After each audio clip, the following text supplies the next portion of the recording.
잠깐 영상 보시기 전에 잠시만 주목해주세요. 다 먹은 빈 박스만 보내도 100% 환불? 이게 가능한 이유가 있어. 기운 없고 자도 피곤하고 영양제 열알 먹어도 소용없지? 이건 몸이 보내는 위험 신호야. 그래서 홍삼 찾는다고? 근데 진짜 효과 본 적 있어? 흔한 홍삼이랑 비교하지 마. 백진삼은 프리미엄 고농축 산삼진액이거든. 그래서 몸에 활력 주는 핵심 성분이 일반 홍삼은 7에서 15mg 쥐어 짜낼 때 얘는 특수 효소 추출 공법으로 81mg 11배 차이야. 급이 다른 거지. 커피로 치면 밍밍한 아메리카노와 진한 에스프레소 원액 11샷의 차이. 말이 되냐고. 27만 박스 팔렸는데 환불 1% 미만. 나머지 99%는 뭘 느꼈길래? 만족? 몸이 증명하니까. 약 1만 개 리뷰에 답 다 있어. 링크 타고 들어가서 왜 끊으면 안 되는지 확인해봐. 제임스 하든. 프라임 시절 그는 공격에 있어서만큼은 마이클 조던에 비견될 정도의 선수였고 명실상부 21세기를 대표하는 스코어러였습니다. 수비가 붙으면 아이솔레이션을 통해 돌파에 성공한 뒤 유로스텝, 플러터, 리머텍까지 다양한 방법으로 득점을 올렸고 수비가 떨어지면 여지없이 장기인 스텝백 3점을 꽂아버리는가 하면 여의치 않을 때에는 이른바 자빙으로 불리는 상대 파울 유도를 통해 귀엽고 자유투를 얻어내는 그의 모습은 상대팀 입장에서 짜증을 넘어 공포 수준이었고 여기에 리그 탑급 포인트 가드의 버금가는 패싱 스킬과 코트 비전까지 갖췄던 하든은 그렇게 NBA 역사상 최고 수준의 화력을 앞세워 리그의 정점에 올라섰습니다. 시즌 MVP 1회, 올 NBA 퍼스트팀 6회, 득점왕 3회, 올스타 11회 선정에 이어 NBA 75주년 팀에도 이름을 올리며 누구도 부럽지 않은 개인 커리어를 쌓아올린 제임스 하든이지만 아이러니하게도 데뷔한 지 17년이 지난 지금도 그의 손에는 단 하나의 우승 반지도 존재하지 않는데요. 우승은커녕 파이널 무대에 오른 것도 겨우 한 번에 불과한 그것도 식스맨으로 활약했던 오클라호마 시티 썬더 시절이 전부인 제임스 하든. 누구보다도 우승에 간절했고 무관이라는 꼬리표를 떼고 싶었던 한 남자.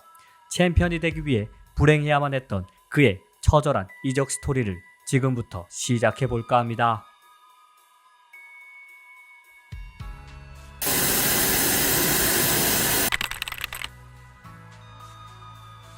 시즌 평균 30.4득점의 기록으로 득점왕 타이틀과 함께 시즌 MVP까지 거머쥐며 마침내 리그 넘버원 플레이어가 된 2018년.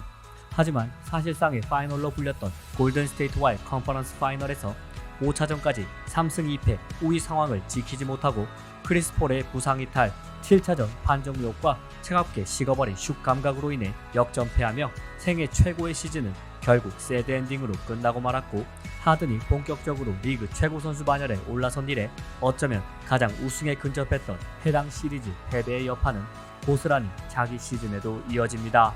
커리어 하이인 시즌 평균 36.3득점의 기록으로 2년 연속 득점왕과 시즌 MVP 2위를 차지한 2019년 컨퍼런스 세미파이널에서 다시 만난 골든스테이트 워리어스.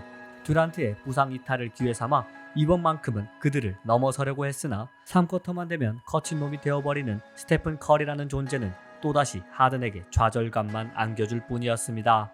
번번이 우승 도전에 실패하며 실망감에 빠진 하든을 지원하기 위해 2019년 여름 휴스턴은 노세아 기미가 뚜렷했고 하든과도 트러블을 일으켰던 크리스 폴과 다수의 지명권을 내주면서 오클라호마 시티로부터 러셀 웨스트브룩을 영입했는데 7년 만에 제외한 둘은 시즌 초 삐걱대는 모습을 보여주기도 했지만 중반이 지날수록 가공할 만한 파괴력을 자랑하며 반등에 성공했고 변함없는 화력을 자랑한 하든 역시 시즌 평균 34.3득점을 기록, 득점왕 3연패와 더불어 시즌 MVP 투표 3위에 이름을 올리며 슈퍼스타다운 활약을 펼칩니다.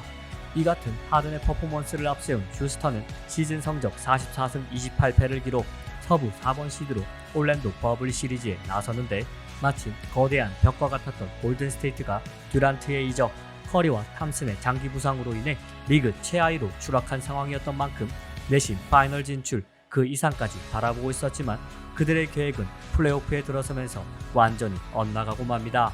정규 시즌 동안 드러나지 않았던 하든과 웨스트브룩 간의 공존 문제, 그리고 극단적인 스몰볼 운영은 단기전에서 문제점을 드러내기 시작했고 오클라호마 시티를 힘겹게 물리치고 올라간 컨퍼런스 세미파이널에서 앤서니 데이비스에게 골밑이 초토화되며 또다시 파이널 우승이라는 꿈을 이루는 데 실패합니다.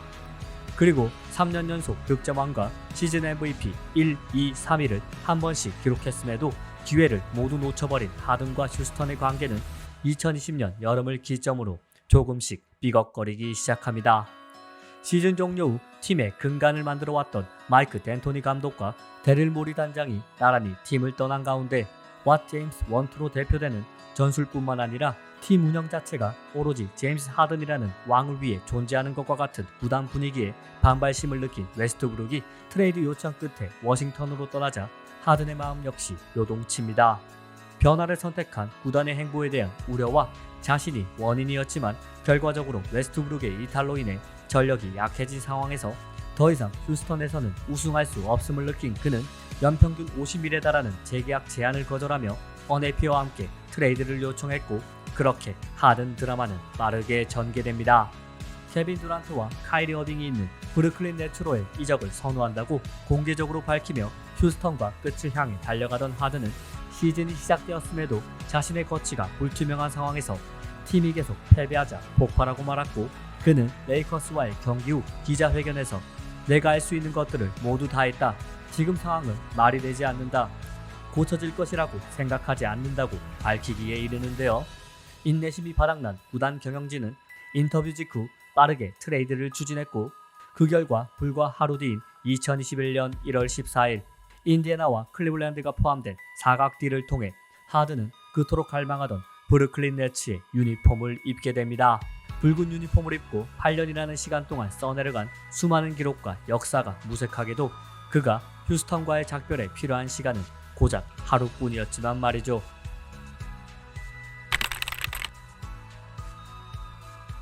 케빈 듀란트와 카이리 어빙, 여기에 제임스 하든까지 국내 팬들로부터 이른바 털 듀빙 트리오로 불린 리그에서 가장 강력한 빅3를 구축하는 데 성공한 브루클린은 단숨에 우승후보 명순위로 떠오르는데, 그도 그럴 것이 적어도 공격 코트에서 이들의 위력을 막아낼 수 있는 팀은 지구 어디에서도 찾기 힘들어 보였기 때문인데요. 오직 우승 하나만을 바라보며 브루클린으로 이적한 만큼 하든은 득점 욕심보다는 리딩과 패스에 집중하는 롤의 변화까지 받아들이며 유일한 걱정거리였던 카이리 어빙과의 페어링 문제마저 해결하였고, 이 같은 헌신을 바탕으로 2쿼터 세컨 유닛 구간에 하든이 출전하는 사기적인 라인업을 앞세워 브루클린은 동부 2위로 정규 시즌을 마무리하며 우승을 향한 준비를 마칩니다. 그러나 시즌 동안 매경기 40분 이상을 소화하며 우려를 낳았던 스티븐 애쉬 감독의 하든 혹사 논란은 결국 가장 중요한 플레이오프 무대에서 문제를 야기시켰는데, 보스턴 셀틱스를 가볍게 물리치고 올라간 미러키 벅스와의 컨퍼런스 세미파이널 시리즈 1차전에 나선 그는 경기가 시작한 지 채 1분도 되지 않아 다리를 부여잡으며 그대로 경기장을 떠나고 맙니다. 이후 어빙마저 아데토쿤보의 비신사적인 플레이로 인해 부상으로 이탈하는 등 악재가 겹치며 브루클린은 7차전 연장 접전 끝에 패배하고 말았고, 심각한 햄스트링 부상 속에서도 출전을 강행하며 의지를 드러냈던 하든에게 찾아온 조로의 우승 기회는 그렇게 또다시 떠나버립니다. 이어진 21-22 시즌 듀란트의 장기 부상과 어빙의 백신 접종 거부로 인한 출전 제한 등으로 인해 더 많은 시간을 소화해야 했던 하든은 직전 시즌 부상 및 혹사의 여파 때문인지 낮아진 득점 볼륨과 저조한 슛 정확도를 보이는 등 좋지 못한 경기력을 펼쳤고, 여기에 엄격해진 파울콜로 인해 자신의 장기인 자빙 또한 어렵게 되자 공격에 애를 먹게 되는데요. 좀처럼 올라오지 않는 경기력, 독박에 가까운 출전 시간, 그리고 무엇보다도 잦은 기행을 일으키는 어빙과 이를 방관하는 구단의 미온적인 대응에 실망감을 느낀 하든은 그렇게 어네피를 띄웠고, 결국 트레이드 데드라인에 맞춰 필라델피아로 이적하며 짧았던 브루클린과의 동행을 마무리합니다. 리그를 떠들썩하게 만들며 역대 최강의 화력이라고 불리던 슈퍼팀 결성 당시 전망과는 너무나도 다른 두 시즌 동안 고작 16경기만을 함께 뛴 역사상 최악의 슈퍼팀이라는 불명예스러운 타이틀만 남긴 채 말이죠.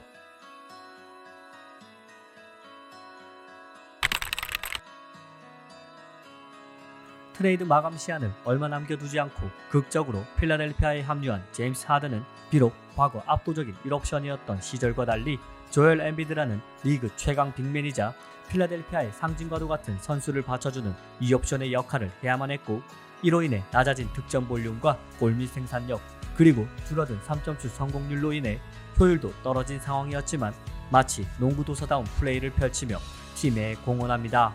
투맨 게임을 통해 엠비드의 공격력을 극대화시켜줌은 물론 백코트에서의 수비 분산 효과를 일으켜 타이리스 맥시의 성장까지 이끌어내며 22-23 시즌에는 어시스트왕 타이틀까지 획득한 하든의 존재감은 실로 대단했고, 그렇게 그는 필라델피아와 함께 정상 등극의 꿈을 꾸며 2년 연속 플레이오프 무대에 나서는데요.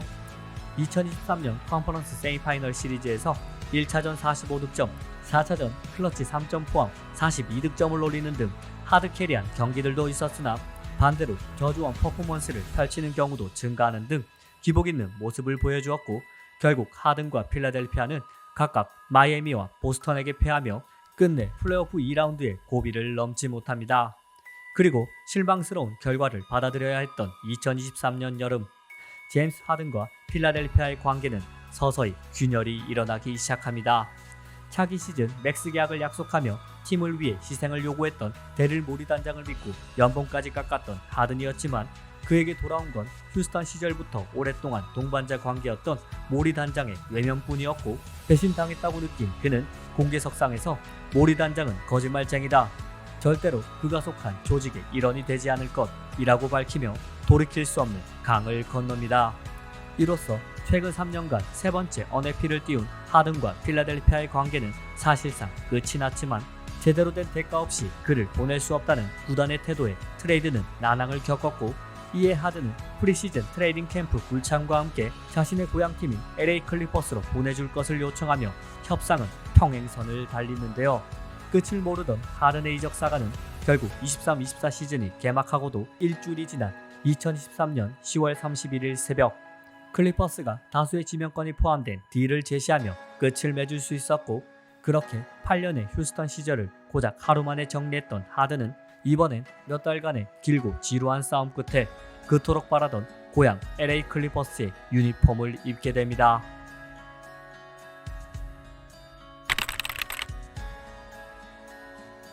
카와이 레너드, 폴 조지, 러셀 웨스트브룩과 함께 이름값만으로는 현존 리그 최강일 뿐만 아니라 리그 역사상으로도 손꼽힐 만한 슈퍼팀의 일원이 된 제임스 하든.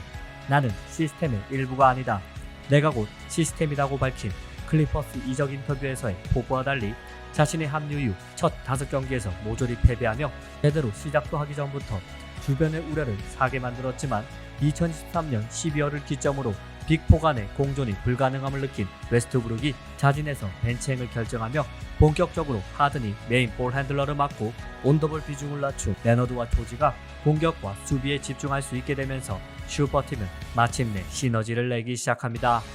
슈퍼스타들 간의 교통정리가 이루어진 후 파죽의 연승행진을 달리는 등 리그 최고의 페이스를 보여준 클리퍼스는 서부 1위까지 올라서며 강력한 우승 후보로까지 거론되는데, 마침내 하든이 우승의 한을 품을 수 있을 것처럼 보였던 그때, 잠시 잊고 있었던 악재가 다시 그들을 찾아왔고, 그것은 바로 웬일로 높은 출석률을 보이던 레너드가 시즌 말 및 고질적인 무릎 염증으로 이탈하며 몇 년째 이어져온 악몽 같은 데자뷰를 떠올리도록 만든 것이었습니다.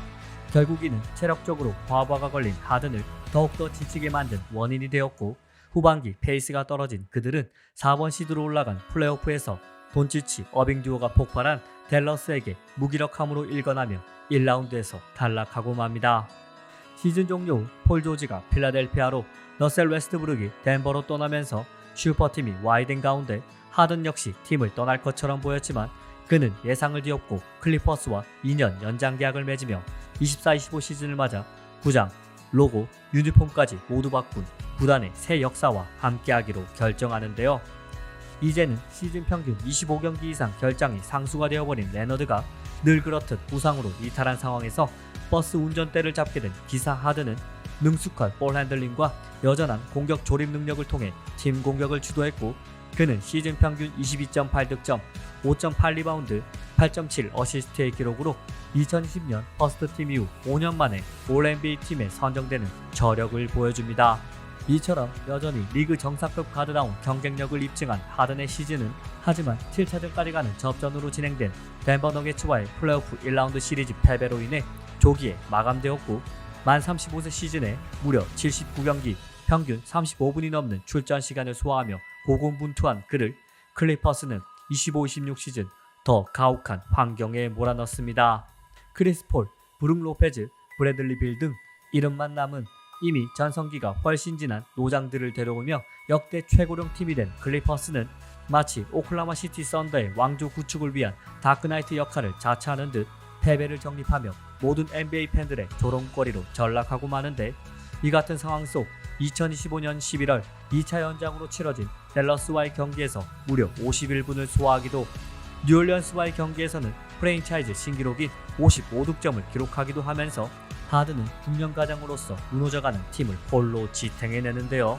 그의 눈물겨운 사투는 마침내 돌아온 레너드의 복귀를 발판 삼아 드디어 팀 성적의 상승이라는 결과물로 이어졌고, 이로써 시즌 초반 리그 최악의 팀이라는 불명예스러운 타이틀에서 벗어나 서부 컨퍼런스를 뒤흔들 다크호스로 떠오른 클리퍼스와의 오랜 동행을 꿈꾼 하든은 좋은 분위기 속에서 새로운 계약을 통해 실리와 명분을 모두 챙기고자 했습니다.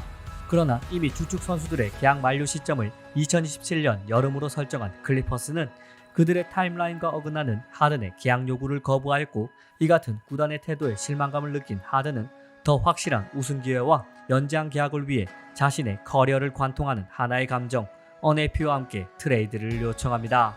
그리고 2016년 2월 4일 제임스 하든은 다리우스 갈란드와의 트레이드를 통해 자신의 6번째 팀이 될 클리블랜드 캐벌리어스의 유니폼을 입게 됩니다. 누군가는 말합니다.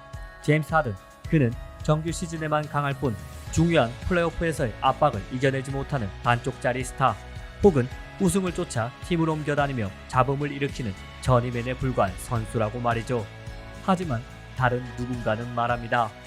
비록 슈퍼팀의 일원이었을지언정 동료들의 구상 공백 속 홀로 코트 위에서 버스 기사를 자처하며 언제나 팀을 이끈 건 하든이었고, 이토록 위대한 업적을 남긴 슈퍼스타가 무관으로 커리어를 마치는 것은 너무나 가혹한 일이라고 말이죠. 사실 LA에 남아서 우승에 도전하고 싶었다. 하지만 저는 아직 우승이 없는 선수이고 농구적인 시선에서 봤을 때 클리퍼스보다 클리블랜드에 합류하는 것이 더 나은 선택이라고 생각했다. 트레이드 직후 인터뷰를 통해 자신의 새로운 행선지로 클리블랜드를 원했던 이유를 우승 가능성 때문이라고 솔직하게 밝힌 제임스 하든.